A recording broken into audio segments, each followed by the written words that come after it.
नमस्कार दोस्तों, technical Neeraj YouTube channel में आपका स्वागत है। दोस्तों, सभी students railway, SSC, banks, other state government exams की सबकी तैयारी कर रहे हैं। तो संख्या पद्धति एक ऐसा टॉपिक है जो हर एग्ज़ाम में आता है।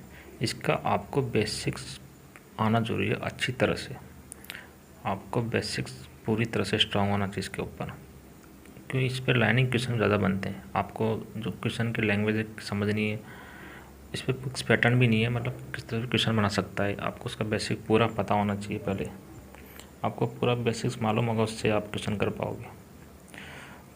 तो मैंने आपके लिए इसमें क्लास तैयार की है, वीडियो। इसमें मैंने टोटली संख्या पद्धति को स्टार्टिंग से ही कैसे मतलब क्वेश्चन बनते हैं जहाँ से स्टूडेंट्स को कर नहीं पाते, तो मैंने उसी चीज़ का वीडियो तैयार किया है स्टार्टिंग में। इस क्वेश्चन को लोग बहुत कम पढ़ पाते हैं ढंग से, क्वेश्चन कैसे बनते हैं छोड़ देते हैं, क्लासिफिकेशन उनको मालूम नहीं होता, डायरेक्ट क्वेश्चन करते हैं। तो उनको बेसिक तो मालूम नहीं है, क्वेश्चन करते हैं तो यहाँ से क्वेश्चन उठता है तो वो गलत कर देते हैं। और कुछ क्वेश्चन ऐसे जो एग्जाम्स में आए हुए वो यहाँ से मैं बताऊँगा आपको इस वीडियो में। तो आप वीडियो को शुरू से एंड तक देखिए, बिल्कुल स्किप मत कीजिए वीडियो को। स्किप करोगे तो आपको समझ में नहीं आएगा। तो आप पूरा वीडियो देखिए, समझिए ध्यान से। अगर समझ में नहीं आया तो बैक करके देखिए। ओके दोस्तों, स्टार्ट करते हैं। संख्या पद्धति को कैसे क्लासीफाई किया गया है, मैं अब उसी को पढ़ते सबसे पहले। संख्या पद्धति को कैसे क्लासीफाइड किया गया है, इसके अंदर सम्मिश्र संख्या सबसे पहले। सम्मिश्र संख्या में सभी संख्याओं का मिश्रण है। जितनी भी संख्या है, कॉम्प्लेक्स नंबर मीन्स ऑल संख्या इसके अंदर समाहित है, सम्मिश्र संख्या। इसी का क्लासिफिकेशन जाएगा आगे तक। इसके अंदर कैसे कैसे क्लासिफिकेशन हुआ है वो देखते हैं अपन सबसे पहले। और क्वेश्चन ऐसे बनेंगे, देखना आप, यहाँ से क्वेश्चन बनेंगे इसी के अंदर से, क्लासिफिकेशन में से, और आप नहीं कर पाओगे। थोड़ी क्रिटिकल क्वेश्चन बनेंगे, यहाँ से बनते हैं बिल्कुल। देखिए, सम्मिश्र संख्या, सभी संख्याओं का मिश्रण सम्मिश्र संख्या होती है। इसके अंदर वास्तविक संख्या, सम्मिश्र को 2 पार्ट्स में डिवाइड कर दिया गया है, वास्तविक संख्या और काल्पनिक संख्या, रियल नंबर और इमेजिनरी नंबर। रियल नंबर की जो रेंज होती है -इनफाइनाइट से +इनफाइनाइट। काल्पनिक नंबर दोस्तों क्या होता है, जैसे आयोटा स्क्वायर बराबर -1, इस तरह संख्या काल्पनिक संख्या होती है। तो काल्पनिक संख्या एग्जिस्ट नहीं करती तो इसका आगे क्लासिफिकेशन नहीं है। वास्तविक संख्या ही सही संख्या आगे कैसे कैसे क्लासिफिकेशन हुआ है वो अब देखते हैं। वास्तविक संख्या को अगेन 2 पार्ट्स में डिवाइड कर दिया गया है। देखिए, पूर्णांक और दशमलव। पूर्णांक को अपन आगे पढ़ेंगे इसका क्लासिफिकेशन, पहले दशमलव का देखते हैं। दशमलव को 2 पार्ट्स में डिवाइड कर दिया गया है। पुनरावृत्ति देखती है आगे किस तरह से क्लासिफिकेशन में।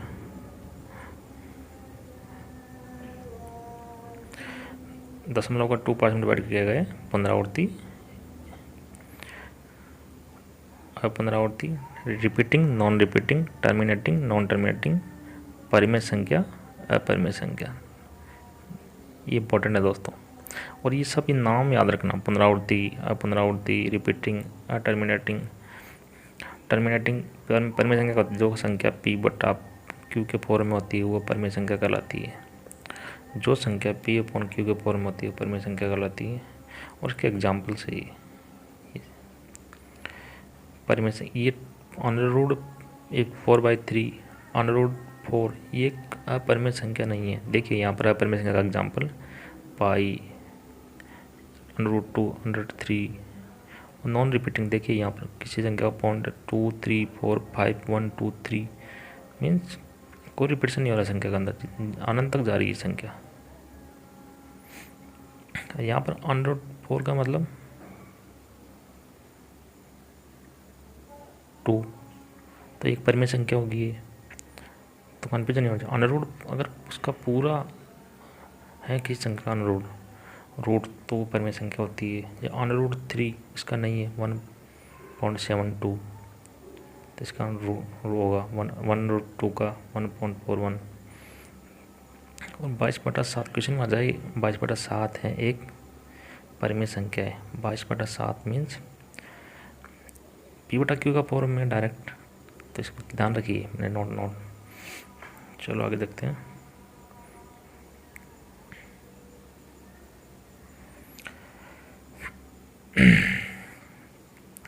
परिमेय संख्या 22/7 ये अपने अभी पढ़ लिया। परिमेय संख्या देखिए, परिमेय संख्या इस तरह की संख्या होती है 1, 4, 1/2, 22/7, 2/5 परिमेय संख्या होती है। अब क्वेश्चन किस तरह आते हैं, क्वेश्चन इस तरह से आती है, देखिए परिमेय संख्या ए व बी के बीच में परिमेय संख्या बताइए। कुछ दो संख्या आपको एग्जाम में क्वेश्चन देगा, उसके बीच में परिमेय संख्या किसने, ये फॉर्मूला है उसका ए प्लस AK+B/K+1, AK+B/K+1 इसका फॉर्मूला है। इसके अंदर K बराबर 1, 2, 3। अगर आपको ए और बी के बीच में एक परिमेय संख्या लेनी तो आप K बराबर 1 रखिए, दोनों परिमेय संख्या का मान रखिए और आपका आंसर आ जाएगा। आपको दो परिमेय संख्या चाहिए ए और बी के बीच में, तो फर्स्ट तो क्या निकलेगी, K बराबर 1 पुट करिए, फर्स्ट निकल जाएगी। सेकंड कैसे निकलेगी, K बराबर 2 पुट करिए, सेकंड परिमेय संख्या आ जाएगी ए और बी के बीच में। इस तरह से आप इसको लगाना आंसर, ये फॉर्मूला याद रखिए। ए और बी के बीच में परिमेय संख्या √AB, रूट इस तरह से हो सकती है,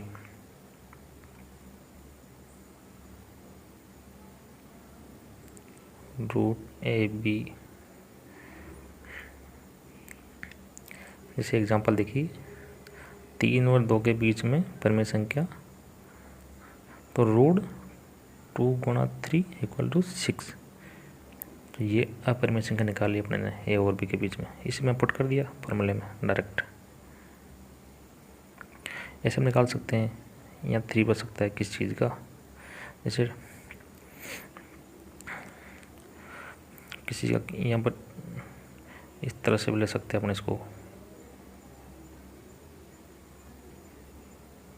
ये तो इसका रूट हो गया वर्गमूल, इसका घनमूल हो गया, तो इससे भी परिमेय संख्या निकाल सकते हैं अपन घनमूल से। ये यहाँ पर 3 आएगा, इस तरह से आपको ध्यान में रखना है कैसे निकालते हैं। आगे देखते हैं क्वेश्चन किस तरह से आते हैं। NTPC में क्वेश्चन आया था यहाँ से, ये NTPC का क्वेश्चन है, उसने एग्जाम में दिया था 15 वाली NTPC में, 16 वाली जो भी थी। सभी परिमेय व अपरिमेय संख्याओं का समूह वास्तविक संख्या होती है, इस तरह से क्वेश्चन बनेगा। अब वास्तविक संख्या का क्लासिफिकेशन होते हुए दशमलव, पूर्णांक और दशमलव को फिर परिमेय, अपरिमेय, पुनरावृत्ति और पुनरावृत्ति। तो क्वेश्चन उसने यहाँ से पूछ लिया परिमेय अपरिमेय क्या है, एक वास्तविक संख्या है, उसको उल्टा पढ़ दिया। क्लासिफिकेशन देखिए पीछे जाके वीडियो में, आप इसको नोट कर लीजिए आते बात, आपको अच्छी तरह से क्लियर हो जाएगा। तो क्वेश्चन कैसे भी बने आपको आना चाहिए था, आपकी मैंने छोटे छोटे लाइनें में क्वेश्चन बनाए, आपको सब कुछ क्लियर हो जाएगा। पूरा वीडियो देखिए आप आराम से और समझिए, ऐसा आपको कोई नहीं बताएगा, कहीं भी नहीं मिलेगा आपको ये।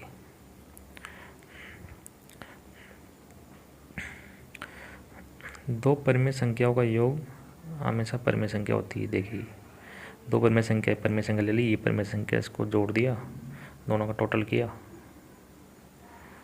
तो परिमेय संख्या आ गई। दोनों एक परिमेय और एक अपरिमेय का योग अपरिमेय संख्या होती है।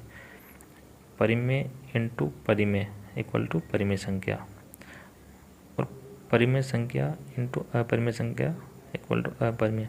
मीन्स अगर दो परिमेय संख्याओं का योग होता है तो परिमेय आती है, और एक परिमेय के साथ एक अपरिमेय संख्या ऐड हो रही है या मल्टीप्लाई हो रही है तो अपरिमेय आएगा ऑलवेज। देखिए या मल्टीप्लाई हुई एक अपरिमेय या एक अपरिमेय ऐड हुई तो अपरिमेय संख्या आई। किंतु ध्यान रखिए दोनों अपरिमेय संख्या हो, दोनों ही अपरिमेय संख्या, तो वो परिमेय भी हो सकती है अपरिमेय भी हो सकती है, तो वह परिमेय भी हो सकती है और अपरिमेय भी हो सकती है। देखिए कैसे इसकी बात कर रहे हैं अपन, कैसे परिमेय होगी कैसे अपरिमेय होगी मैं बताता हूँ आपको। आपने √2 एक अपरिमेय संख्या है इंटू √2 एक परिमेय संख्या है। दो अपरिमेय संख्या को मल्टीप्लाई किया आपने ने, आया 2 हो गई परिमेय संख्या। मान लो √2 गुणा ये भी दोनों अपरिमेय, ये भी दोनों अपरिमेय। इसमें क्या आएगा √6 जो कि अपरिमेय संख्या है, ये परिमेय संख्या है। क्लियर। इस तरह से परिमेय संख्या को परिमेय संख्या से डिवाइड करेंगे तो परिमेय संख्या आएगी। देखिए इस क्वेश्चन में ये लाइनिंग बॉटम में,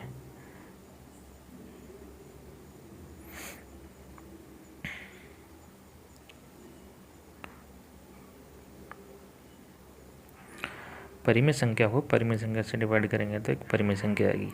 देखिए आप डिवाइड कर लीजिए, जैसे 5/4 एक परिमेय संख्या है और 3/2 एक परिमेय संख्या है। इनको डिवाइड करेंगे तो क्या आएगा, ये अपोजिट होकर मल्टीप्लाई हो जाएगा, तो 10/12 एक परिमेय संख्या आ गई। इस तरह से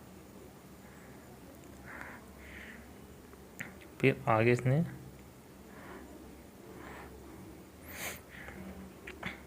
अगर दो परिमेय संख्या का भाग अपरिमेय संख्या, दोनों परिमेय संख्या को अगर भाग दिया जाएगा, अपरिमेय संख्या भी हो सकती है। वो कैसे, अपन बोल रहे कि परिमेय, दो परिमेय को भाग देने से एक परिमेय संख्या होती है, ये बात सही है, लेकिन अपरिमेय भी हो सकती है। यहाँ पर स्पेशल नोट दिया है मैं इसके लिए, आपके लिए नोट। अगर हर में जीरो हो तो वो कैसे, जैसे दो संख्या है 5/4, एक जीरो, हर में सेकंड वाली जीरो है, इसको 0 लिख दिया। अब दोनों को डिवाइडेशन किया और ये अपोजिट आके मल्टीप्लाई हो जाएगा, इसके 0/1 लिखेंगे तो इसका क्या आएगा आंसर, इनफाइनाइट, एक अपरिमेय संख्या होगी। इस तरह से देखिए पूर्णांक संख्या होती है इंटीजर, पूर्णांक मतलब सभी संख्या -3 -2 -1 0 1 2 पूर्णांक होती है। सभी पूर्णांक एक परिमेय संख्या है।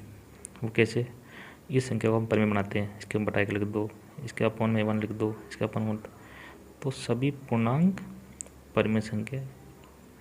क्लियर। इस तरह से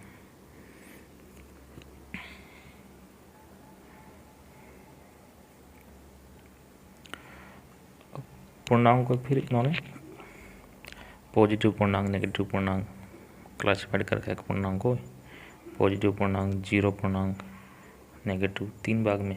अभी पॉजिटिव का ही आगे जाके देखना भी इसका क्लासिफिकेशन होगा, वो जो भाज्य अभाज्य संख्या वो पढ़ते हैं, वो देखते हैं आगे।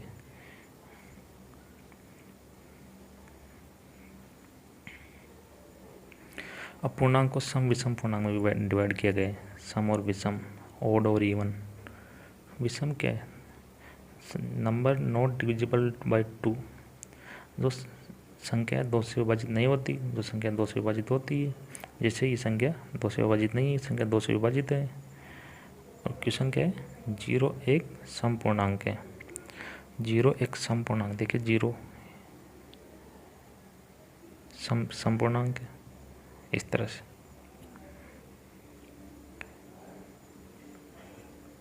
आपको वीडियो पसंद आ रहा तो आप लाइक कर दीजिए दोस्तों, और कमेंट कर दीजिए, सब्सक्राइब जरूर कीजिए चैनल को, अच्छा लग रहा था वीडियो।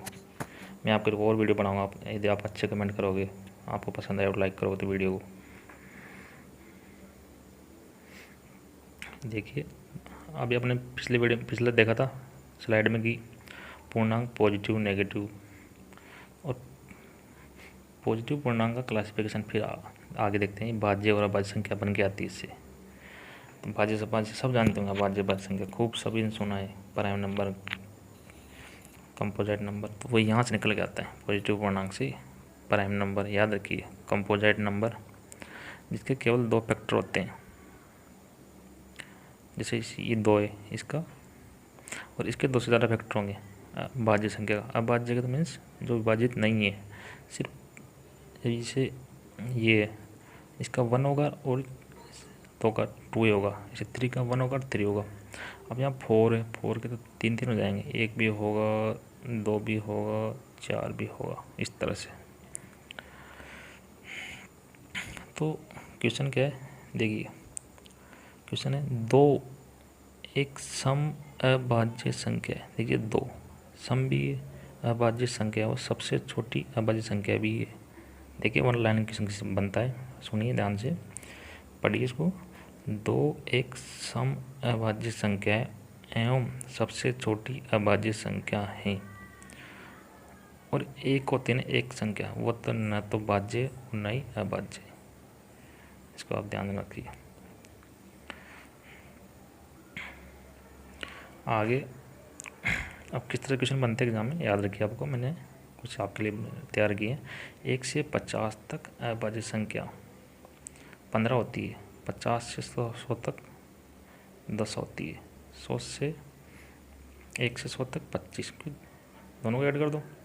1 से 50 तक 15, 50 से 100 तक 10 और 100 से 1 से 100 तक 25, इस तरह से।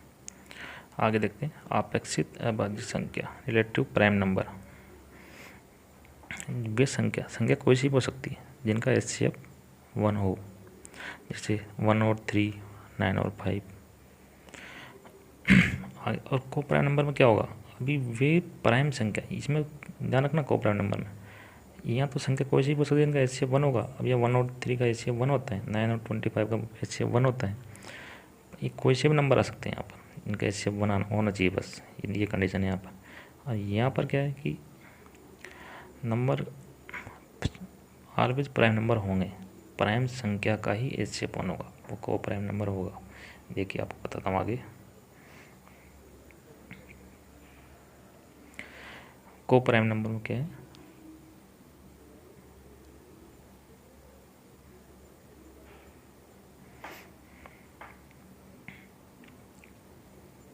सहभाजी 2 प्राइम नंबर होंगे, उनका HCF 1 होगा। जैसे 2 ले लो, 3 ले लो, ये दोनों प्राइम नंबर है, इनका HCF 1 होगा ऑलवेज, इस तरह से। दोनों प्राइम नंबर होना चाहिए, इस तरह से। सभी सहअभाज्य संख्या मीन्स को प्राइम नंबर अपेक्षित अभाज्य संख्या होती है, ध्यान रखना। दिस प्राइम को prime number always relative numbers, सभी सहअभाज्य संख्या अपेक्षित अभाज्य संख्या होती है, ध्यान रखिए। 1 लाइन क्वेश्चन इस तरह से बनेंगे, आप मैंने डायरेक्ट इसके अंदर आपके लिए तैयार कर दिए। अब पूर्णांक संख्या, पूर्णांक हमने पढ़ा था अभी, सभी संख्या का मिश्रण होता है, माइनस, जीरो, प्लस। पूर्ण क्या होती है, पूर्ण पूर्णांक में से ही, पूर्ण 0 से स्टार्ट होती है, ध्यान रखना, 0 से स्टार्ट होती है। और प्राकृत संख्या, प्राकृत संख्या 1 2 3 1 से स्टार्ट होती है। पूर्ण संख्या 0 से स्टार्ट होती है, प्राकृत संख्या 1 2 3 से स्टार्ट होती है।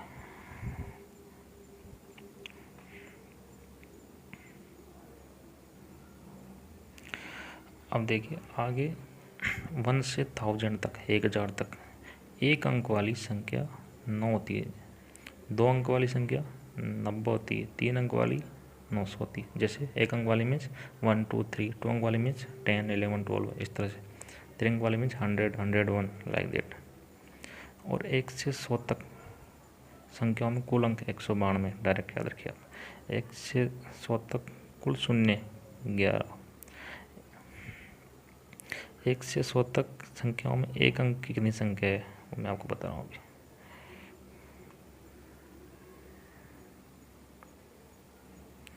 एक से 100 तक एक अंक वाली संख्या 21 होती है। एक न तो भाज्य न अभाज्य संख्या है, आपने देखा था अभी। और क्वेश्चंस किस तरह से आते हैं वो देखिए आप। अब चलो क्वेश्चन स्टार्ट करते हैं दोस्तों। आपने अभी तक सब्सक्राइब नहीं किया तो सब्सक्राइब कर दीजिए, लाइक कर दीजिए, कमेंट कर दीजिए, मेरा भी हौसला अच्छा रहे। और आपको समझ में आ रहा है नहीं आ रहा, जरूर लाइक कीजिए, सब्सक्राइब कीजिए चैनल को, कमेंट जरूर कर दीजिए दोस्तों अगर वीडियो अच्छा लग रहा हो तो। देखिए क्वेश्चन किस तरह, शून्य है एक, प्राकृत संख्या तो क्या 1 से स्टार्ट होगी, 2 से स्टार्ट होगी, इस तरह से। पूर्णांक संख्या माइनस होती है, जीरो भी होती है, प्लस भी होती है, इसलिए आंसर इसका बी हो जाएगा, ऑलवेज बी आंसर।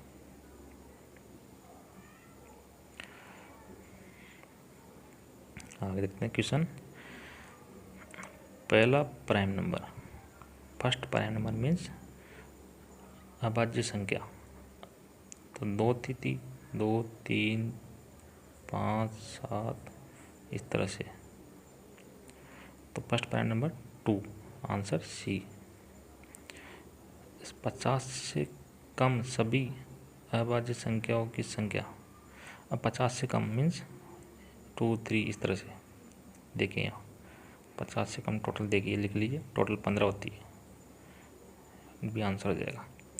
तो दोस्तों इस तरह से ये क्लासिफिकेशन है। आगे लगभग अच्छे अच्छे क्वेश्चन करते हैं, लेकिन एग्ज़ाम से क्वेश्चन यहाँ से पूछ लेते हैं तो गलत कर देते हैं, पता मालूम नहीं होता उनको बेसिक्स। तो मैंने आपके लिए अच्छा सा वीडियो तरह, आपको समझ में नहीं आया तो बैक करके देख लीजिए। और इसके अलावा मैं एक और वीडियो आपके लिए बना रहा हूँ, वो आपके एग्ज़ाम के लिए बहुत इंपॉर्टेंट होंगे। आप चैनल को सब्सक्राइब रखिए, बेल आइकन पर क्लिक करके रखिए। नेक्स्ट वीडियो आपको मैसेज आ जाएगा आपके पास, जल्दी कर रहा हूँ अपलोड, वो मैंने लगभग तैयार कर लिया है। Thank you for watching this video.